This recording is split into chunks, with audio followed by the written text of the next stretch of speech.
Hey there! नमस्ते, अस्सलाम वालेकुम, ग्रीटिंग्स, सत श्री अकाल। और मैं हूं आपका होस्ट दर्शन एंड आप सबको मेरा डी राइटिंग वर्स पे दिल से खुशामदीद अमीन से स्वागत है। और हाँ, मैं जानता हूँ तकरीबन 2 महीने हो चुके हैं और मैं आपका क्या बताऊँ यार, मतलब मैं अपना कुछ पर्सनल मामलों में थोड़ा मसरूफ था, मगर आज आपके साथ वापस कुछ लम्हे बिताने आया हूँ।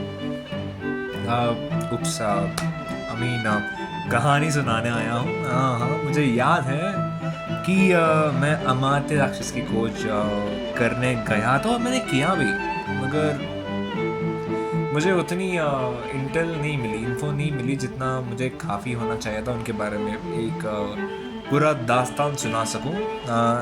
और मैं इतना तो बता सकता हूँ कि फ़िलहाल तो नहीं, मगर फ्यूचर में मैं उनकी कहानी ज़रूर पोस्ट करूँगा। सो इसका इंतज़ार करें बस आप। अमात्य राक्षस की मुझे और भी कुछ किस्सा चाहिए। जो मुद्रा राक्षस को मुझे पढ़ना पड़ेगा, आई डोंट नो कि कितना वक्त लगे, मगर मैं ज़रूर आपको वो कहानी सुना के रहूँगा। अब फ़िलहाल की बात आता है हमारी करंट वक्त पे। अब बिना वक्त और ज़ाया किए बगैर हमारी इस कहानी में एक नया कहानी में कदम रखते हैं, क्योंकि ये कहानी जो आज की हमारे दास्तान है ये काफ़ी दिलचस्प होने वाला है, इतना तो मैं श्योर हूँ। अभी इस कहानी को शुरू करने से पहले देखो, हम सब बचपन से लेकर अब तक समुद्री लुटेरे के बारे में और इनकी कुछ कहानियाँ एनिमेस में देखे होंगे, नहीं तो सिनेमाज में भी देखे होंगे। और आज हमारी कहानी एक ऐसा शख्स के बारे में है और उसकी दास्तान है जो 18 सेंचुरी को, मतलब 18 सेंचुरी से लेकर अब तक चर्चे में है और उसका ऑरा के रूबरू अभी भी हम कर सकते हैं। नाम तो सुना होगा, ब्लैक बियर्ड। नाम सुनते ही शायद वन पीस एनिमे और पायरेट्स ऑफ कैरिबियन की जिक्र आपके दिमाग कर रही होगी, राइट? इनसाइड से ये बात तो आ रही होगी, मगर ये असल में कैरिबियन सी पर हुक्म चलाकर अब एक लेजेंड बन चुका है। एक असली, एक बोनाफाइड, एक ट्रू ब्लैक बियर्ड की दास्तान है ये। तो चले बिना किसी देरी के ये दास्तान को शुरू किया जाए। Yes, my dear listeners, this tale is all about the bonafide Blackbeard. चलो अब चलते हैं यहाँ से 300 साल पहले। हिंदुस्तान की शुरुआत होती है 17th सेंचुरी, मतलब 1680s में। और इस साल में ब्रिटेन की ब्रिस्टल शहर में एक बच्चा पैदा होता है और उसका माँ और बाप कौन है इस बात की कदर या फिर इस बात की शायद किसी को भी जानकारी नहीं है। कह सकते हैं कि ये बच्चा शायद अनाथ हो, मगर उनकी सोसाइटी में कोई तो उनका एजुकेशन के लिए स्पॉन्सर करता है। बच्चा काफ़ी पढ़ लिखा बन जाता है और इस बच्चे का नाम होता है एडवर्ड टेक, और काफ़ी लोग इनको एडवर्ड टैच करके भी बुलाते हैं। पता नहीं, काफ़ी प्रोनाउंसिएशंस हैं, लोग अपने अपने अलग अलग प्रोनाउंसिएशंस होते हैं। शायद लोग काफ़ी नाम से बुला रहे होंगे इस बच्चे को। और ये बच्चा पढ़ा लिखा होता है, काफ़ी नॉलेज होती है। ये 18 साल तक स्कूलिंग करता है। स्कूलिंग करके ये पढ़ना आता है, लिखना आता है और काफ़ी चीज़ों का चर्चा करना, ये सब चीज़ें इसको होती है। एक पढ़ा लिखा इंसान में जितनी सेंस ऑफ ह्यूमर होनी चाहिए वो सब इसमें होता है। मगर इसकी दिलचस्पी कुछ और चीज़ में थी, वो थी जहाज़ों में। हाँ जी। और ये 18 साल पर अपनी पढ़ाई ख़त्म करके जब वो 19 साल का होता है, जब ही इज़ 19 years old, तब साल हो रही होती है 1699 में हमारी एडवर्ड जनाब ने अब उनकी पहली समुद्र सफ़र को शुरू करते हैं। उसका पहला सफ़र कैरेबियन की तरफ होता है। अगर आज के ज़माने में हम उसको वेस्ट इंडीज़ बुलाते हैं। और एक नेवी शिप में वो पहले अपना नौकरी लेता है, जिसमें वो एक सेलिंग की काम करता है। और इसमें इस बच्चे को सेलिंग से काफ़ी मोहब्बत हो जाती है। सेलिंग करना मतलब इसको बहुत पसंद है। पूरा दिन भी करने के लिए दे दो वो कर देता है। और इसको सिर्फ सेलिंग की जानकारी नहीं मिलती है। नेवी की शिप में सेलिंग की जितनी ज्ञान उसको मिलता है, उसके साथ साथ वेपन्स की ज्ञान मिल जाती है। क्योंकि जब भी नेवी सोल्जर्स को वेपन्स की ज्ञान देते रहते हैं, बंदूक, शॉटगन और राइफल्स की जैसे इस्तेमाल करना इनमें सिखाया जाता है, ये भी उसको सीखता रहता है। साथ साथ में इसे ये वाली जानकारी भी मिल जाती है। और जैसे समय का चक्र चलती है, एडवर्ड की ज़िंदगी में काफ़ी बदलाव आने लगता है। क्योंकि इस ज़माने की एक हिस्टोरिकल वॉर इस बार शुरू होता है। 1701 मतलब 18th सेंचुरी की शुरुआत का पहला साल में शुरू होती है वॉर ऑफ स्पेनिश सक्सेशन।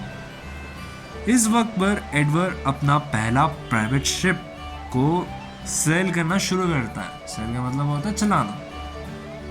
और इस ज़माने में मतलब 17 से लेके 18th सेंचुरी के जो बीच के ज़माने में वेस्ट इंडीज़ एक ट्रेड रूट बन गया होता है, जहाँ पे सारे ट्रेड मतलब सारे एक्सपोर्ट्स एंड इम्पोर्ट्स की धंधा चलता रहता है, जिसमें एडवर्ड भी मसरूफ़ हो जाता है। और इनका एक मोटिवेशन होता है, जो सबसे मशहूर सेलर होता है। ये सारे कारोबार अच्छे से चल रहा होता है, मगर एक ऐसा सेलर है, उसका नाम है हेनरी जिंक्स, जो अपनी सेलिंग की करियर छोड़कर कुछ और ट्राई करना चाहते थे। जो सबसे खौफनाक और सबसे ऑथोराइज्ड करियर थी। करियर किस से बेहतर मैं कहूँ तो फिर एक ऐसा शौक बोल सकते हैं, वो था उनको एक ख्वाहिश जगी थी, वो एक पायरेट बनना चाहते थे। और ये कहानी मतलब ये जो बात थी, सारे सेलर्स जो वेस्ट इंडीज से लेकर यूरोप में जितने सेलर्स थे, उनके कानों में नाच रहा था कि हेनरी जिंक्स सब एक पायरेट बनने का फैसला किए और हम सबसे एक ऐसा अंधेरी ज़िंदगी के और कदम रखने वाले हैं, पता नहीं। और जैसे इनको मोटिवेशन या फिर इंस्पिरेशन मानने वाले बहुत सेलर्स, उनका भी ख्वाहिश जगने लगी। उनकी जो उनका इंस्पिरेशन खुद पायरेट बनने जा रहे हैं, तो फिर उनका भी दिल में एक ख्वाहिश ज़रूर जगेगी थी। और अपनी पायरेट के दिनों में हेनरी कैरेबियन के अंदर रहने वाले एक आइलैंड पर कब्जा कर लेते हैं, और उस आइलैंड का नाम होती है न्यू प्रोविडेंशियल आइलैंड, जहाँ पे वो अपनी ठिकाना बना देते हैं।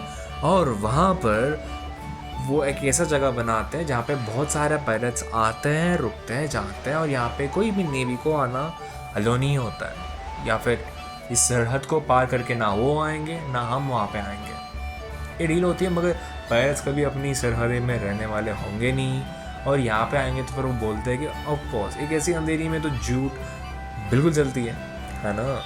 सो इसलिए कि वो ऐसा बना देते हैं कि इस साइड पे कोई भी नेवी ऑफिसर नहीं आएगा, मगर आएगा भी ज़िंदा नहीं लौटेगा, क्योंकि ये पायरेट्स के लिए बना हुआ आइलैंड थी, जहाँ पे उनके लिए एक अलग से डिफेंस, पायरेट की शिप्स हमेशा तैयारी में थे कि अगर कोई नेवी आएगी तो फिर उनको मार गिराया जाएगा। और यहाँ पे पहुँचने वाला एक ही रूट थी, सी रूट। और वहाँ तक अगर उस आइलैंड पे कब्जा करनी थी नेवी को, तो बहुत सारे खर्चा होती जो नेवी बिल्कुल अफोर्ड नहीं कर सकती थी। जैसे ये ऐसा ही वक्त गुजरता गया, वहाँ पे एडवर्ड की भी एक बार कदम रखा गई, क्योंकि हेनरी जिंक्स एडवर्ड का भी मोटिव इंस्पिरेशन थे। और इनसे ही प्रेरित होकर एडवर्ड ने भी एक बार ख्वाहिश जगा ली थी कि उनको भी पायरेट बनना है। मगर इस दुनिया में कितनी अंधेरी होगी कि इस बार एक बार कदम रख ले तो फिर एक आम इंसान की ज़िंदगी पर लौटना वाकई नामुमकिन थी। और जैसे एडवर्ड ने भी यहाँ पर कदम रखी। इस बार वो अपनी जो सेलिंग करते थे, अपनी प्राइवेट शिप चलाते थे, उसका कैप्टन थे बेंजामिन हार्नी गोल्ड, जो उनका भाई जैसे थे। दोनों ने मिलकर एक फैसला करते हैं कि कैप्टन बेंजामिन हार्नी गोल्ड इसके शिप की कैप्टन बनता है और हमारी एडवर्ड टैच इस शिप की वाइस कैप्टन बनता है। और ये अब से कोई सेलर्स नहीं है, ना कोई बिजनेसमैन है, ये अब से एक पायरेट्स है जो लुटेरे हैं, जो दूसरे शिप्स पे, जिससे कंसाइनमेंट्स पे अपनी आंख डालते हैं, कब्जा करते हैं, उनकी तिजोरी लूटते हैं और उनको हमेशा के लिए ख़त्म करते हैं, नहीं तो उनको अपना गुलाम बनकर रख लेते हैं। और इनकी क्रू में थे, जब उनकी सफ़र शुरू हुई थी सेलिंग से लेके पायरेट तक, कुल मिला के 60 लोग थे। मगर जैसे ही पायरेट की ज़िंदगी में एडवर्ड ने कदम रखी, उनकी सोच बदल गई थी और इस बार वो पूरा के पूरा एक दरिंदा बन चुके थे। और इस कहानी में वो सुनो और वो कैसे बन चुके थे। दोनों साथ मिलकर बहुत सारे सेलिंग शिप्स पर कब्जा करते हैं और इन सारे हाईजैकिंग और अटैक में कैप्टन से ज़्यादा लोग ब्लैक बियर्ड से, मतलब ब्लैक बियर्ड के नाम से कांपते थे। और ब्लैक बियर्ड की नाम किसी और की नहीं थी, एडवर्ड की थी। क्यों? अब सुनो। क्योंकि ब्लैक बियर्ड की कब्जा करने का तरीका वाकई खौफनाक थी। हालांकि कैप्टन बेंजामिन से ज़्यादा खौफनाक लोग के मन में ब्लैक बियर्ड की होती थी। हाँ, मगर एडवर्ड ब्लैक बियर्ड कैसे बने और ये टाइटल कैसे आया, मैं आपको समझाऊंगा। वो अपनी काले दाढ़ी में और बालों में स्लो मैचेस को बांधते थे, जिनमें से एक अगर आग लगा के छोड़ दिया और उसको बुझा दिया तो फिर वो बहुत हौले हौले से उसकी आग बढ़ती थी, मगर उसका धुआं बहुत होती थी। शक्ल और पूरा उनका जो सर थी, उनका सर के अराउंड धुआं बन जाती थी। और पीछे जो लोग देख रहे हैं, जो लोग उनको देख रहे हैं, एक इंसान, एक पायरेट कम वो एक शैतान लगने लगता था। ब्लैक बियर्ड के ऊपर एक ऐसा धुआं होती थी, काला धुआं, जिनको देखकर लोगों के मन में पहले ही एक डर बैठ जाती थी। और लोग इनके सामने लड़ाई करना तो दूर की बात है, मगर इनका जो वो धुआं और जो ब्लैक बियर्ड, उनकी ये लाल आंखें को देखकर ही लोग वहीं पे डर जाते थे और खुद को सरेंडर कर देते थे, कि वो खुद को ब्लैक बियर्ड के हवाले कर देते थे। वो बस यही नहीं कि वो उनका हौसला कैसे तोड़ता था, या फिर उनका जो इतनी मजबूत कलेजा थी, या फिर बोल सकते कि उनका जो धैर्य था, हिम्मत कैसे तोड़ते थे, वो तरीकों भी मैं समझाऊंगा। इस मसले में सेलर्स को ना बहुत भागना ही बेकार लगती थी, क्योंकि जैसे वो कब्जा करते थे ना, वो पहले बहुत देर तक 2 से लेके 3 घंटे तक एक शिप की पीछा करते थे और शिप की एड्ज पे खड़ा होते थे और वे वही उनके सिगार और वो जो स्लो मैचेस को उनकी दाढ़ी और बालों में बांध देते थे। हालांकि आग तो थी नहीं, मगर हौले से जलने वाली वो स्लो मैचेस से जो धुआं निकलती थी, ऐसा लगता था कि उनकी शिप्स के पीछे एक बुरा साया उनका पीछा कर रहा है, जिससे पीछा छुड़वाना हालांकि नामुमकिन है। वो इसीलिए खुद को उसके हवाले कर देते थे। और ऐसा भी नहीं है जैसे उन्होंने उस शिप पे कब्जा कर लिया तो ब्लैक बियर्ड्स चुप नहीं हो जाते थे। वो अपनी ही साथियों के टांगों पर गोली मार देते थे, बेवजह गोली मार देते थे, जिसको लेकर जो हॉस्टेज था उसका दिल कांपने लगती थी कि खुद की जो सेलर है, क्रू की हाल है, तो फिर मैं तो हूँ ही हॉस्टेज, तो मेरा क्या होगा। और उस वक्त पे ब्लैक बियर्ड उसके सामने डिमांड रखते थे, अगर तुम मेरा क्रू ज्वाइन नहीं करोगे, इसकी छोटी सी गलती जो ये खुद नहीं जानता उसके ऊपर इसका हाल हो सकता है, और तुम एक बड़ा जुर्म करोगे अगर तुम मुझे इनकार करोगे मेरा क्रू ज्वाइन करने से, तो तुम्हारा क्या हाल हो सकता है। एक ऐसी शैतान की हंसी निकलती थी और उसके बाद एक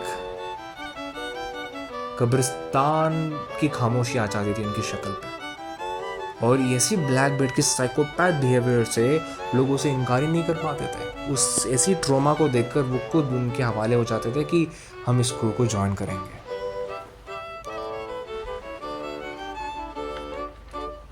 और ऐसे ही शामिल कर देते। तकरीबन ऐसे करते करते ब्लैक बियर्ड की फौज में कुल मिलाकर 100 लोग हो चुके थे।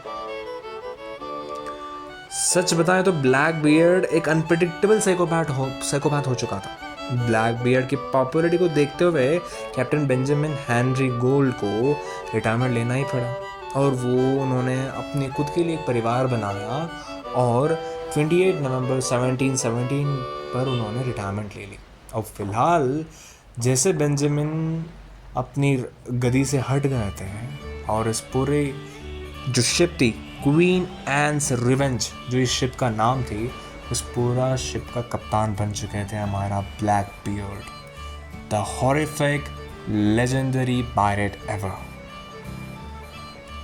और इस पॉइंट पे उनको एक और टाइटल भी दिया गया था क्योंकि वो इंसान सिर्फ 1 या 2 शिप्स पे कब्जा करके नहीं बैठा था। तकरीबन इस वक्त पर वो कम से कम 10 शिप्स पर बहुत कम वक्त पे कब्जा कर चुका था, इसीलिए उनको बुलाने लगे थे the king of the pirates. जैसे कैप्टन बने वो 2 फ्रांस की जहाज़ों पर हमला करे और उसके बाद उनको कब्जा भी किया और उनके अंदर जितने भी लोग थे उनको अपनी क्रू में शामिल कर ली और कुल मिला के 2 फ्रांस, वो भी आर्मी शिप्स को उन्होंने कब्जा किया। और कुल मिला के जो पहली वाली फौज थी, कुल मिलाकर अभी ब्लैक बियर्ड के पास थी 300 पायरेट्स की स्ट्रेंथ। ऐसी फौज जो दरिंदों से बना हुआ है, जो ब्लैक बियर्ड की इशारों पर किसी को काटने पे, किसी को मारने पे रेडी हो जाता है। और इस वक्त पर ब्लैक बियर्ड सबसे खतरनाक और सबसे शक्तिशाली कप्तान बन चुके थे। एक ऐसा समुद्र लुटेरा जिसका जिक्र ना आगे हो सकता है ना उससे पहले ऐसा कोई था। एक शैतानी लुटेरा जो एडवर्ड हमने बचपन से देखा था और जो एडवर्ड आप देख रहे हैं ब्लैक बियर्ड के रूप में, वो वाकई उन दोनों के बीच में ज़मीन आसमान की फ़र्क हो चुकी थी।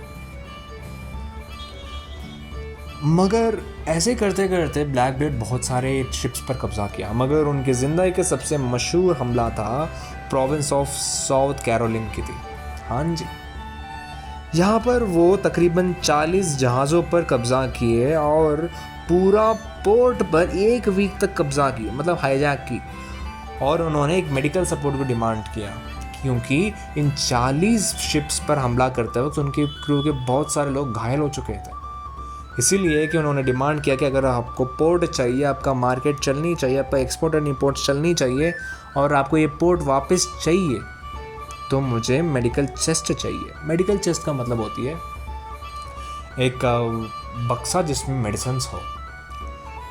और इन पूरे 1 हफ्ते का इंतज़ार करने के बाद गवर्नर को ये पता चल चुका था कि ब्लैक बियर्ड किसी के मुद्दे पे वो पीछे नहीं हटने वाला और उस पोर्ट पर हमला करना हमारी सबसे बड़ी नुकसान होगी। इसीलिए गवर्नर ने राज़ी हुआ कि जी ब्लैक बियर्ड, हम आपको मेडिकल चेस्ट देंगे, मगर उनके जितने हॉस्टेजेस अंदर हैं उनको प्लीज़ छोड़ दें।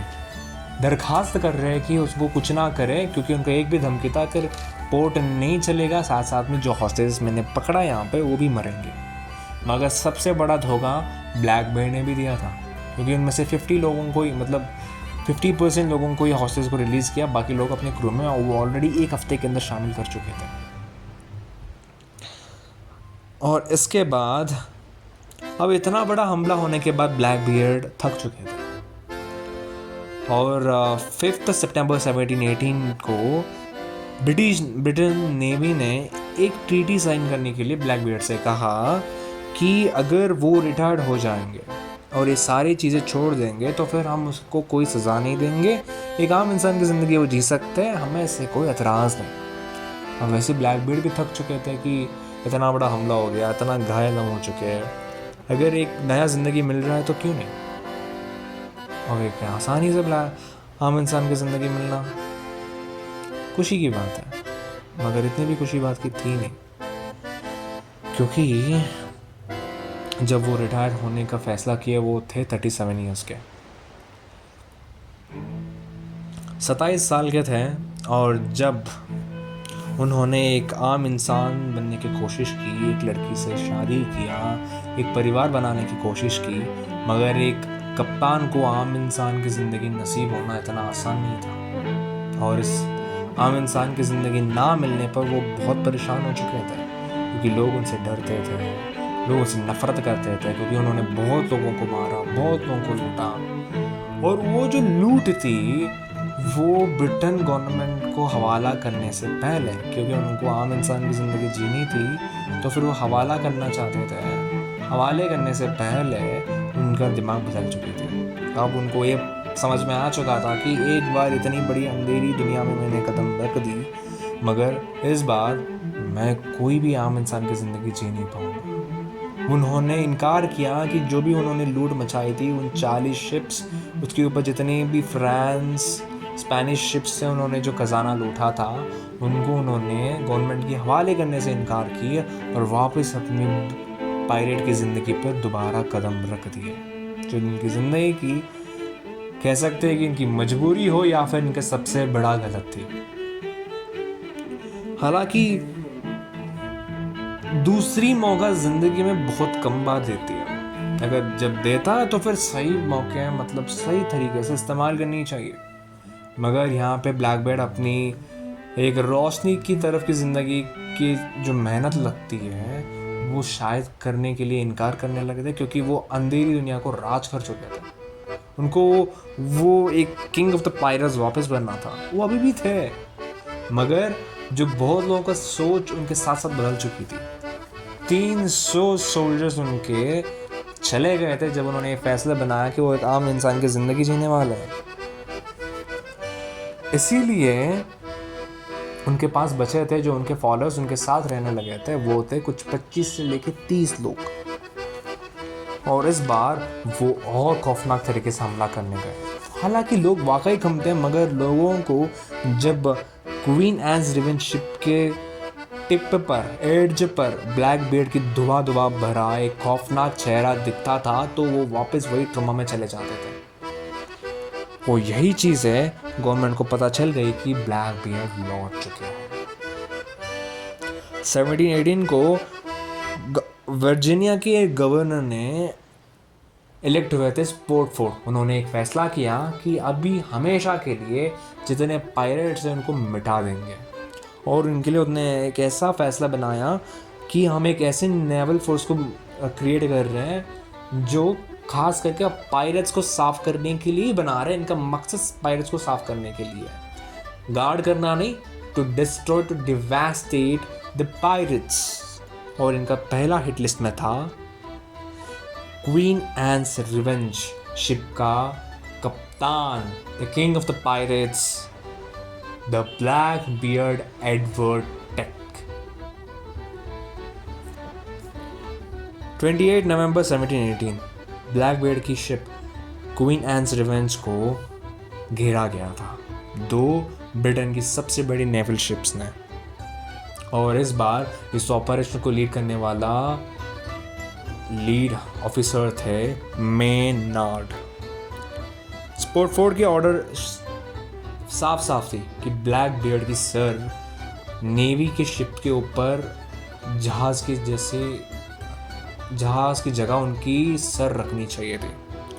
इसीलिए पूरे ब्लैकबीयर्ड की 25 से लेके 30 लोगों पर गोली मार मतलब अपने हमला किया नेवी ने। नेवी के हमले के बाद स्टिल वो बंदा अकेला खड़ा था, ब्लैकबीयर्ड। उन्होंने अपनी जिस्म पर बहुत सारे कट लिए, बॉडी पे बहुत सारे शॉट के कट मिले, मगर फिर वही खून से लथपथ हुए वही बॉडी को लेकर वो वापस लड़ रहे थे। मगर उनकी फाइनली 5 गन शॉट्स मारा वही Maynard, the leading officer of this operation, Blackbeard को 5 गन शॉट से उनकी जिंदगी की आखिरी जंग में हारना पड़ा। क्योंकि इस बार जब वो अपनी प्राइम में थे, 300 पायरेट्स के साथ जब वो अपने सफ़र तय कर चुके थे, जब वो प्रोविंस ऑफ कैरोलाइन पे अटैक किए थे, तब अगर यही हमला होता शायद ब्लैकबीयर्ड जीत पाते। मगर हालांकि वही हौरा रख के वापस लौटे थे, मगर उनकी क्रू की कम होना, उनकी इतना बड़ा टाइम गैप होना और उनका दौलत छुपा के रखे थे पता नहीं। और इसके बाद एक ऐसा सच कि ब्लैक बियर्ड को तो उन्होंने ख़त्म कर दिया, कि इतने सारे घायल कर दिए, उनके बॉडी पे बहुत सारे वुंड्स पड़ गए, बहुत सारे कट्स पड़ गए। उसके बाद 5 गन शॉट्स पड़ने के बाद ब्लैक बियर्ड हमेशा हमेशा के लिए एक ऐसा नींद में चले गए जो आफ्टर लाइफ पे जाने का रास्ता था। और इसके बाद सबको नज़र पड़ी थी ब्लैक बियर्ड की वो खजाना जो वो 2 साल में लूटे थे। जी हाँ, ब्लैक बियर्ड की शायद सफ़र 17 से शुरू हुई थी एक सेलर के रूप में, और 1715 तक उन्होंने पायलट की हालांकि एक नॉर्मल पायलट की ज़िंदगी जी ली। और उसके बाद 1717 से लेके 1718 मतलब 28 नवंबर 1718 तक कुल मिलाकर नियरली 2 इयर्स तक उन्होंने किंग ऑफ द पायरेट्स बन के जिया। पूरा ज़िंदगी भर नहीं थी, 38 ईयर्स ही वो जिंदा थे, और 38 ईयर्स की ज़िंदगी में 2 साल ही वो किंग ऑफ द पायरेट्स बने थे। और वो 2 साल में जो वो नाम कमाए थे, कोई और पायरेट ऐसा नाम कमा ही नहीं पाया। और उनका जो खजाना था, जो 40 शिप्स को लूट कर जो खजाना उन्होंने लूटे थे, वो वाला खजाना, कुछ खजाना उनकी शिप में मिले, मगर सबको पता था कि ब्लैक बियर्ड के असल जो खजाना था वो कहाँ छुपा है, किसको नहीं पता सिवाय ब्लैक बियर्ड के। उन्होंने उनकी जो आम जिंदगी, जो बीवी के घर, सब जगह पे चैंपियन मारा, वो खजाना कहीं नहीं मिला। कुछ लोग कहते हैं कि ब्लैक बियर्ड की जो खजाना है वो समुद्र के अंदर चला गया, वो कहीं पे छुपा के रखे हैं, जो सिर्फ ब्लैक बियर्ड जानता था। वो कहीं यूरोप में हो सकता है, वेस्ट इंडीज़ में हो सकता है, पता नहीं कहाँ हो सकता है, कहीं पे भी हो सकता है। मगर 300 साल हो चुके हैं, या 300 साल से ज़्यादा ही हो चुके हैं, आज भी उस बड़े खजाना तो मिल चुका है। क्वीन एन्स रिवेंज वो अभी भी है शिप, जो एक आर्कियोलॉजिकल एविडेंस के दौरान उनको रखा गया कि 300 से ज़्यादा इस शिप की आयु हो चुका है। और फिलहाल जो मैं आपको ये इस वीडियो में दिखा भी रहा हूँ कि क्वीन एन्स शिप की जो पिक्चर है, वो एक ऐसा खौफनाक शिप जिसको देखकर लगता है कि एक पायरेट शिप कितनी हॉरिफिक हो सकता है। और ये खजाने के अलावा उनका जो इतना बड़ा खजाना सोना जो उन्होंने कमाया था, जो 40 शिप्स उन्होंने जो कमाए थे, उस शिप्स को कहाँ छुपा गए, इतना बड़ा जगह कहाँ मिली जो सारे खजाना और शिप्स को रखा गया। सिवाय एक शिप के अलावा बाकी के 40 शिप्स कहाँ गए, किसी को नहीं पता। और ब्लैक बियर्ड को इसी फ्रस्ट्रेशन में नेवी के लोगों ने उनके मौत के बाद उनका सिर को काटा गया और नेवी के शिप के ऊपर रखा गया कि अगर कोई और पायरेट ऐसी हिमाकत करेगा तो फिर उनका भी हाल ब्लैक बियर्ड की जैसे होगी। सो ये दास्तान थी, ये जो पायरेट जो सिर्फ और सिर्फ 38 ईयर्स ही जिया था, मगर बड़ी दिलचस्प ज़िंदगी जी ली। हालांकि ज़िंदगी कहता है ना कि एक पल भी जी ले शेर की जैसे जी ले। पता नहीं कि ये लोग शेर माने या फिर कोई कायर, मगर वो 2 साल जो किंग ऑफ द पायरेट्स बने थे, बहुत सारे लोग मरे, बहुत सारे लोग ने कर्ज भी किया कि ब्लैक बियर्ड क्यों नहीं मरता, मगर जब भी उसके किस्से अभी भी सुनाई देता है, जैसे कि अभी भी उनके ऊपर काफ़ी किताबें छप चुकी है, जो कहानी हम सुनते हैं, जो कहानी हम पढ़ते हैं, अभी भी हमारी रूह कांप उठने उठता है। ये कहानी थी जो 38 ईयर्स अपनी एक ऑरा को बैलेंस किया, अपनी एक पहचान बनाया, अपनी एक ऐसा पायरेट जो एनीमे से बढ़कर रियल लाइफ में एक ऐसा खजाना को छुपा कर गया। ये जैक स्पैरो नहीं है, ये ना ही कोई वाइट बियर्ड है, ना ही कोई किंग रॉजर्स है, गोल्ड रॉजर्स है, ना ही कोई मंकी डी लूफी है। ये है the real black beard. I know कि आप लोग कैप्टन ऑफ कैरिबियंस मतलब पायरेट्स ऑफ कैरिबियंस में इसको ये सुना तो होगा कि जैक स्पैरो के बाप ब्लैक बियर्ड हो सकता है, मगर यही इंसान की इंस्पिरेशन में वो मूवी में ब्लैक बियर्ड के कैरेक्टर लिया गया था। बट ये है असल कहानी जो एक ब्लैक बियर्ड कोई लंबी आयु के लिए नहीं जिया था, वो खाली 38 ईयर्स ही जिया था, मगर उसकी ज़िंदगी 30 ईयर्स में 2 साल वो किंग ऑफ द पायरेट्स बन के जिया था। और वैसी ही ज़िंदगी कोई और पायरेट ना उससे पहले जी पाया था, ना आगे कोई जी पाया। हालांकि ये कहानी तो मुझे तो वाकई दिलचस्प लगी थी। आपको कैसा लगा आप कमेंट करके मुझे ज़रूर बताइएगा, और बद्दुआ मत दिएगा कि देर हो चुका है। और मेरी वैसे ये आई नो कि मेरा best drama that I have road till now is terrorist के बाद अब मेरा एक पोएम मैंने छोड़ा है नया ड्रामा के, उसका वो है कहानी 16वीं सेंचुरी की है, एंड इस कहानी का नाम है बीस्ट एजेंडा हिडन। एंड वो अब मेरी वाट्टा में मिल जाएगी, इंस्टाग्राम में भी मिल जाएगी डी राइटिंग वर्स पे। So stay tuned guys, and hopefully कि मेरा न्यू आई गेस कोई और वीडियो जल्दी आ जाए।